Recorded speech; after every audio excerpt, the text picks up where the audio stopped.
غسل کا صحیح طریقہ کیا ہے؟ بنت یوسف، غسل میں پہلے ہاتھ دھوئیں، پھر کلی کریں، پھر ناک میں پانی ڈالیں، پھر تمام بدن پر پانی ڈالیں. کیا یہ طریقہ صحیح ہے یا یہ صحیح ہے کہ پہلے ہاتھ دھوئیں پھر کلی کریں وغیرہ وغیرہ وغیرہ؟ میں صحیح طریقہ بتا دیتا ہوں کیونکہ غلط طریقہ انہوں نے کچھ غلط اور صحیح طریقے مکس کر کے لکھے ہوئے.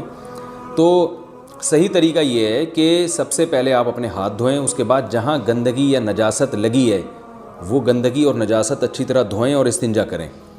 اس کے بعد آپ مکمل وضو کریں جیسے ہم پراپر وضو کرتے ہیں، اور پھر اس کے بعد آپ پورے جسم پہ پانی ڈالیں.